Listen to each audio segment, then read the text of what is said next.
Frédéric Dabi. Bonjour Steve Nadjar. Merci d'avoir accepté notre invitation cet après-midi. Vous êtes directeur général de l'Institut de sondage IFOP et nous vous recevons à l'occasion de la publication d'une enquête importante, assez édifiante sur l'antisémitisme à l'école. Enquête menée auprès des collégiens et des lycéens en partenariat avec le CRI. Frédéric Dabi, d'abord, comment cette étude a-t-elle été menée sur un sujet à la fois sensible pour sa complexité, pour sa gravité, mais aussi par rapport au public qui est ici étudié? Oui, vous avez raison de parler de public. Cette enquête vient combler modestement un manque. Il y a beaucoup d'enquêtes de l'IFOP auprès du grand public sur l'antisémitisme, des enquêtes IFOP-CRIF, IFOP pour LGC et la Fondapol. Récemment, une enquête avait été faite avant le 7 octobre auprès des étudiants pour l'UEJF. Et là, c'est la première fois qu'on va regarder la jeunesse du secondaire, les collégiens, les lycéens, avec un échantillon de 2000 personnes. On aurait très bien pu interroger que 1000 personnes, sans problème, ça aurait été aussi fiable. Mais avec 2000, on a plus de collégiens, plus de lycéens, plus de jeunes collégiens ou lycéens de confession musulmane, en réseau d'éducation prioritaire, dans l'enseignement catholique, en région parisienne, etc. On a une vraie cartographie de cette jeunesse sur la question antisémitisme avec des résultats assez préoccupants. Est-ce que ça signifie que le ministère de l'Éducation nationale ne disposait pas de ce type d'informations une analyse aussi fine de la situation? Il y a des enquêtes qui ont peut-être été faites, qui n'ont pas été publiées. J'en doute. Il y a toute une série d'enquêtes que réalise le ministère de l'Éducation nationale auprès des enseignants, auprès des jeunes, auprès des parents. À ma connaissance, mais peut-être vais-je être démenti, ce type d'enquête n'avait jamais été faite. Les enquêtes IFOP, UEJF sur la mémoire de la Shoah interrogeaient des lycéens, mais pas des collégiens. J'ai souvenir d'enquêtes auprès des collégiens, mais pas auprès des lycéens. Là, on a vraiment un bloc, si je puis dire, de la jeunesse française. Avant de rentrer dans le détail de cette étude, il y a une différence assez forte entre ce que pensent les collégiens et ce que pensent les lycéens des juifs est-ce qu'ils sont particulièrement touchés par cet imaginaire antisémite? Pour reprendre votre terme d'imaginaire antisémite, ça a été un élément d'étonnement. Je ne vais pas être surpris, mais c'est ce que l'étude nous a dit. Sur quasiment tous les indicateurs, il y a un climat antisémite, il y a des préjugés plus forts, il y a une acceptabilité d'actes antisémites plus forte chez les lycéens par rapport aux collégiens par des définitions plus jeunes. Chez les collégiens, on avait aussi interrogé des personnes de 11 à 12 ans après autorisation de leurs parents. Comment ça peut s'expliquer? Peut-être une politisation plus grande, peut-être une perte d'innocence, une confrontation avec l'actualité. L'enquête montre, on va sans doute en parler, à quel point le conflit israélo-palestinien et le 7 octobre a servi non pas de révélateur, mais d'amplificateur, de catalyseur de l'antisémitisme. On le regarde quand on examine la force des préjugés anti-juifs, notamment le fait que les juifs sont plus attachés à Israël qu'à la France. C'est le préjugé le plus partagé par les jeunes. C'est minoritaire. Préjugé qui est assez ancien et qu'on trouvait notamment beaucoup à l'extrême droite. Je suis un élément de méthodologie. C'est 44%. C'est une minorité. Mais sur cette enquête, il ne faut pas être sur une logique, si je puis dire, électorale ou une logique majoritaire. S'intéresser seulement à ce qui dépasse 50%. Quand vous avez 24% des jeunes qui considèrent que les juifs contrôlent les médias, ça veut dire que 3/4 ne le pensent pas, mais c'est 24%. Dans une logique d'extrapolation, ça fait beaucoup de monde. Il faut regarder un peu, non pas le fait majoritaire, mais le poids de chaque représentation. Alors vous développez dans cette étude le concept de judéophobie d'atmosphère à partir d'une notion développée à l'origine par le politologue Gilles Kepel au sujet du djihadisme et du djihad. Comment est-ce que vous pourriez définir cette notion? Oui, moi j'ai repris le terme de climat antisémite, d'atmosphère judéophobe antisémite. Ça se voit avec toute une série d'indicateurs. D'abord, la moitié des élèves, dont près d'un quart de façon régulière, ont déjà entendu dire du mal des juifs dans leur entourage. 44% d'entre eux, minorité, mais c'est très majoritaire chez les jeunes de confession musulmane et en réseau d'éducation prioritaire, ont déjà été exposés au moins une fois à des insultes antisémites dans les établissements, notamment des insultes sur la richesse supposée des juifs. Ne fais pas ton feuge, un juif c'est riche. Ce n'est pas anodin quand on sait que ce qui a mobilisé le gang des barbares pour enlever Ilan Halimi, c'était cet imaginaire détestable que tous les juifs étaient plus riches que la moyenne des Français. Et puis cette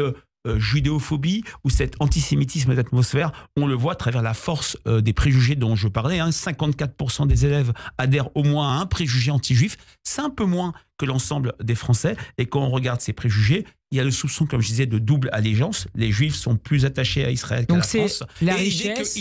La richesse, le pouvoir, l'influence, et puis l'utilisation, l'exploitation de la Shoah et du génocide dont les Juifs ont été victimes pour défendre leurs intérêts. Et là, clairement, sur ces dimensions-là, on a une surreprésentation des jeunes qui se positionnent à l'extrême droite sur un axe gauche-droite et surtout à l'extrême gauche. Ils sont par exemple 44% à dire que les Juifs utilisent la Shoah et le génocide dont ils ont été victimes pour défendre leurs intérêts. Donc instrumentalisation de la Shoah pour défendre Israël et pour conserver leurs intérêts, leurs intérêts supposés dans la société, c'est ça? Exactement, c'est dans ce cadre-là, c'est-à-dire être exposé à du mal des Juifs dans son entourage, entendre autour de soi des insultes proférées, et on voit que c'est fréquent, et puis cette adhésion à au moins un préjugé anti-juif, tout ça nous fait dire qu'il y a dans les collèges, dans les lycées, pas partout, bien sûr, je le répète, ce ne sont que des chiffres, c'est un sondage, ce n'est pas la réalité, c'est un ressenti, une perception du réel, mais il y a un climat assez préoccupant qui, on va le voir, peut être propice à assister à des actes violents et voire à les approuver. Comment la défense de la cause palestinienne est-elle alimentée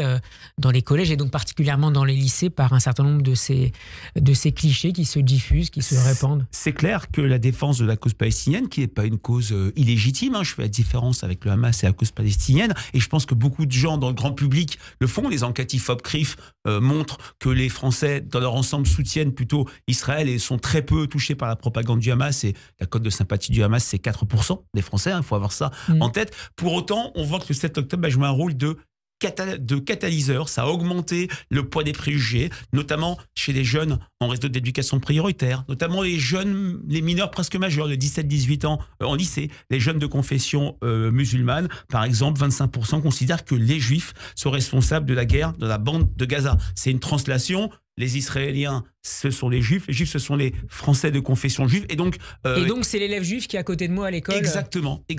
Et ça a des conséquences directes sur quelque chose qui est assez nouveau. Il y a deux phénomènes de violence anti-juive qui, à mon avis, ont été amplifiés par le 7 octobre et la guerre à Gaza. D'une part, une forme d'outing, c'est-à-dire forcer quelqu'un, un collégien, un lycéen, à lui demander « Est-ce que tu es juif ?»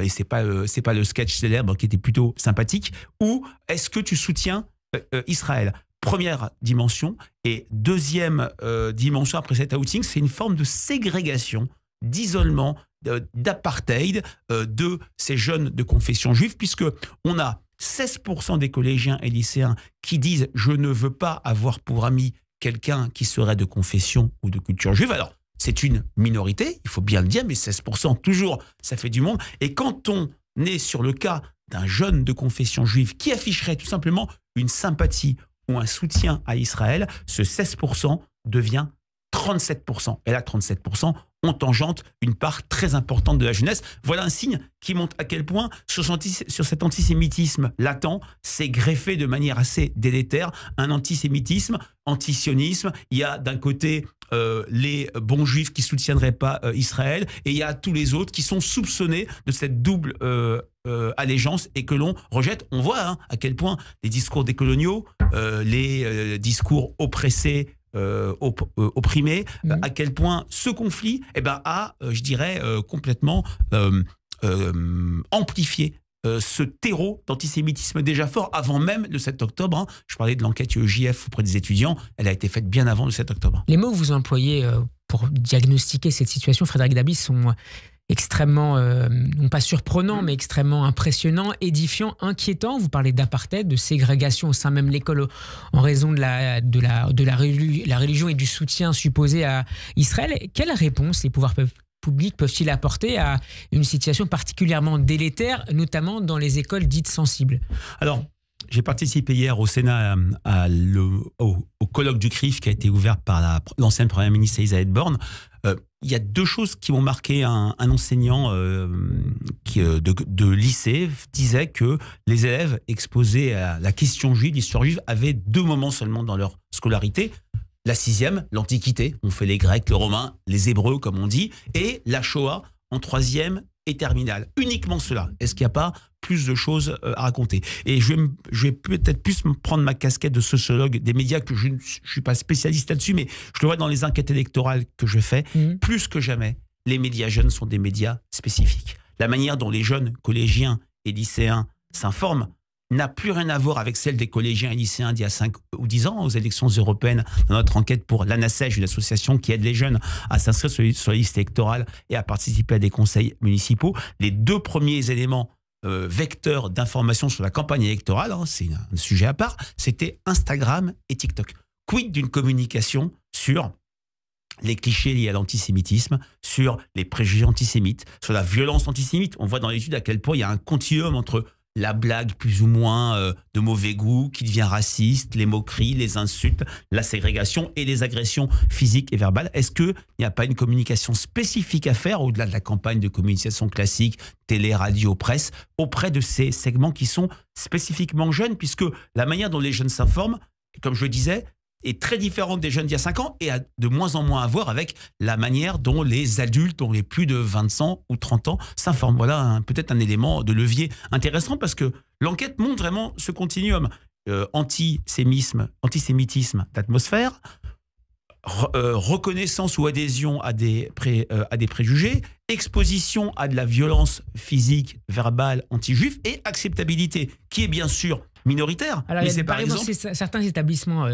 sensibles, 38% des élèves disent avoir vu des élèves être obligés de quitter l'école après avoir été victimes d'antisémitisme.